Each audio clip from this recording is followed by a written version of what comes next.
पाठ 15 वाक्य विचार सिंटैक्स। निम्नलिखित शब्द समूहों पर ध्यान दीजिए। मैं विद्यालय हूँ प्रतिदिन जाता। मैं प्रतिदिन विद्यालय जाता हूँ। है खेलता क्रिकेट मोहन। मोहन क्रिकेट खेलता है। वर्षा और छाए होने बादल लगे। बादल छाए और वर्षा होने लगी। उपर्युक्त खंड अ के वाक्यों का अर्थ स्पष्ट नहीं हो रहा है, जबकि खंड ब के वाक्यों का अर्थ स्पष्ट हो रहा है। यानी खंड अ के वाक्य निरर्थक हैं तथा खंड ब के वाक्य सार्थक हैं। अतः व्याकरण के अनुसार खंड ब के शब्द समूह ही वाक्य कहलाने के अधिकारी हैं, क्योंकि इनमें शब्दों या पदों को व्यवस्थित रूप में सजाया गया है। इस प्रकार हम कह सकते हैं कि शब्दों का ऐसा व्यवस्थित एवं सार्थक समूह जो एक निश्चित अर्थ प्रदान करता है, वाक्य कहलाता है। वाक्य के घटक। वाक्य के मुख्यतः दो घटक होते हैं। वाक्य के घटक: एक उद्देश्य, दो विधेय। उद्देश्य: वाक्य में जिसके विषय में कुछ कहा जाता है उद्देश्य कहलाता है। इसके अंतर्गत कर्ता और कर्ता का विस्तार आते हैं, जैसे राम खाना खाता है। झांसी की रानी ने अंग्रेजों के छक्के छुड़ा दिए। उपर्युक्त वाक्यों में राम कर्ता है, जबकि झांसी की रानी ने में रानी ही मात्र कर्ता है। शेष झांसी की कर्ता का विस्तार है। ये दोनों ही उद्देश्य हैं। विधेय: वाक्य में उद्देश्य के विषय में जो कुछ कहा जाता है उसे विधेय कहते हैं। इसके अंतर्गत क्रिया, क्रिया विस्तार, कर्म, कर्म विस्तार, अन्य कारकीय पद व उनके विस्तार आते हैं। जैसे राम खाना खाता है। झांसी की रानी ने अंग्रेजों के छक्के छुड़ा दिए। उपर्युक्त वाक्यों में खाना खाता है तथा अंग्रेजों के छक्के छुड़ा दिए विधेय हैं। वाक्य के भेद। वाक्यों का वर्गीकरण मुख्यतः दो आधारों पर किया जाता है। वाक्य के भेद: एक, अर्थ के आधार पर, दो, रचना के आधार पर। अर्थ के आधार पर वाक्य के भेद। अर्थ के आधार पर वाक्य 8 प्रकार के होते हैं। अर्थ के आधार पर वाक्य भेद: 1 विधानवाचक, 2 निषेधवाचक, 3 प्रश्नवाचक, 4 इच्छावाचक, 5 संदेहवाचक, 6 संकेतवाचक, 7 आज्ञावाचक, 8 विस्मयवाचक। विधानवाचक वाक्य: जिन वाक्यों से किसी बात के सामान्य रूप से होने का बोध हो उन्हें विधानवाचक वाक्य कहते हैं। जैसे वह कपड़े धो रही है, रमेश पुस्तक पढ़ता है। निषेधवाचक वाक्य: जिन वाक्यों से किसी बात के न होने का बोध होता है उन्हें निषेधवाचक वाक्य कहते हैं। जैसे वह प्रतिदिन स्कूल नहीं जाता, वह पढ़ाई नहीं कर रहा है। प्रश्नवाचक वाक्य: जिन वाक्यों के द्वारा किसी प्रकार के प्रश्न करने का बोध होता है उन्हें प्रश्नवाचक वाक्य कहते हैं। जैसे तुम कौन हो, आप कल कहाँ गए थे। इच्छावाचक वाक्य: जिन वाक्यों से इच्छा, आशीर्वाद आदि भावों का बोध होता है उन्हें इच्छावाचक वाक्य कहते हैं। जैसे भगवान आपको स्वस्थ रखे, आपकी यात्रा मंगलमय हो।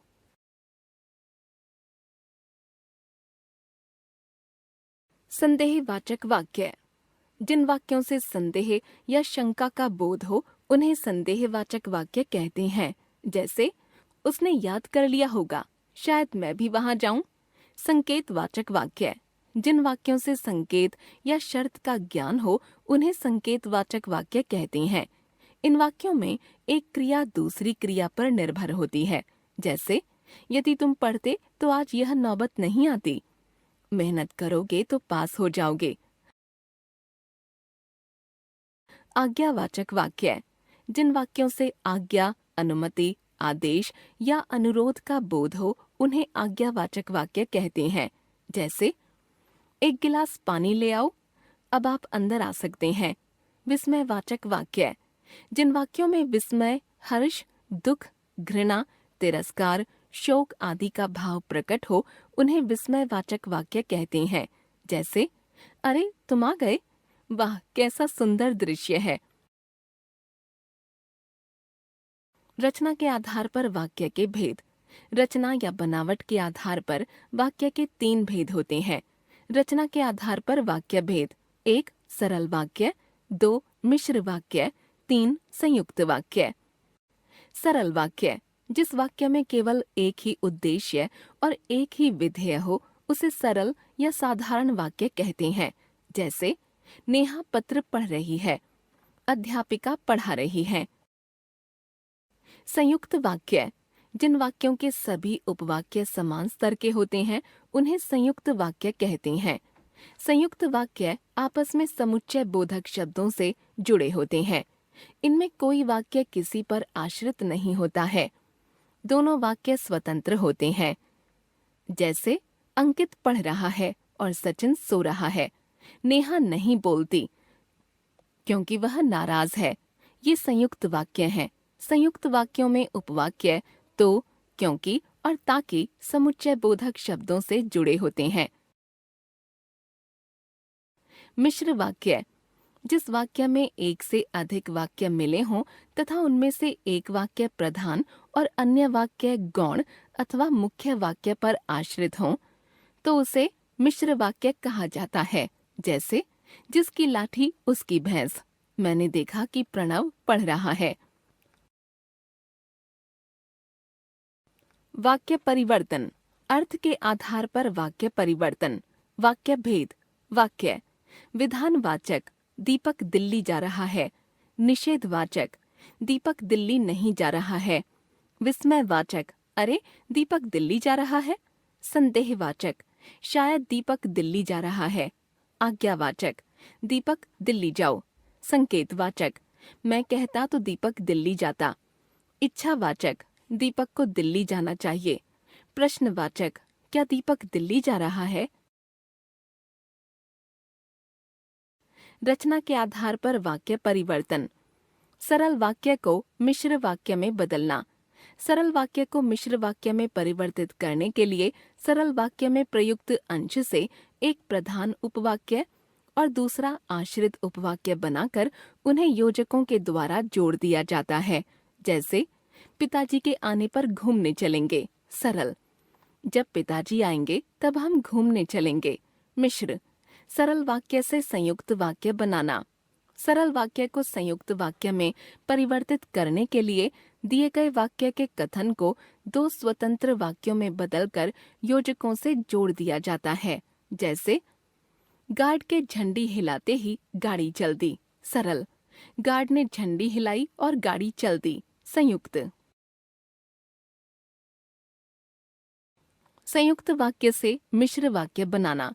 संयुक्त वाक्य को मिश्र वाक्य में परिवर्तित करने के लिए संयुक्त वाक्य के दोनों स्वतंत्र वाक्यों में से एक को मुख्य वाक्य बना दिया जाता है तथा दूसरे को उसका आश्रित। ऐसा करने के लिए मिश्र वाक्यों में प्रयुक्त किए जाने वाले योजकों का प्रयोग किया जाता है। जैसे धूप निकल आई और हम छत पर खेलने लगे। संयुक्त: जब धूप निकल आई तब हम छत पर खेलने लगे। मिश्र: